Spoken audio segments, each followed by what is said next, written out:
Hello. संजीवनी क्रिएशनमध्ये सगळ्यांचे स्वागत आहे.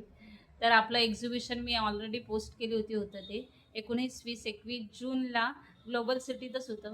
मला खूप छान रिस्पॉन्स यावेळेला मिळाला. खरंच छान अरेंजमेंट पण अनामिका मॅम ज्या ऑर्गनायझर होत्या, त्यांनी खूप सुंदर ऑर्गनाइज केला होता प्रोग्राम आणि मला ह्यावेळेला खूप छान क्राऊड पण होता. घेणारेसुद्धा होते. ओव्हरऑल आपले 3 दिवसाचं खूप छान मला रिस्पॉन्स मिळाला. तर सगळ्यांना धन्यवाद ज्याने आपल्याकडे शॉपिंग केली. काही-काहींनी पाहून गेले, त्यांनासुद्धा आपलं कलेक्शन खूप छान वाटलं. त्यानेसुद्धा व्हिजिटिंग कार्ड घेऊन गेलेत. त्यांनी काही-काहींनी ऑर्डरसुद्धा आपल्याला दिलेल्या आहेत. तर आपलं आता नेक्स्ट एक्झिबिशन 15 दिवस तरी आम्ही घेणार नाही आहेत कुठे. कारण त्या सगळं आपलं जे कलेक्शन आहे ते हँडमेड आहे. मी आणि माझी फ्रेंड दोघी तयार करतो. तर नेक्स्ट एक्झिबिशन जे आम्ही डिसाईड करू, त्यानंतर मी रील पोस्ट करेन, कधी कुठे आहे आपलं ते. तर सगळ्यांनी या आणि भरभरून शॉपिंग करा. Thank you.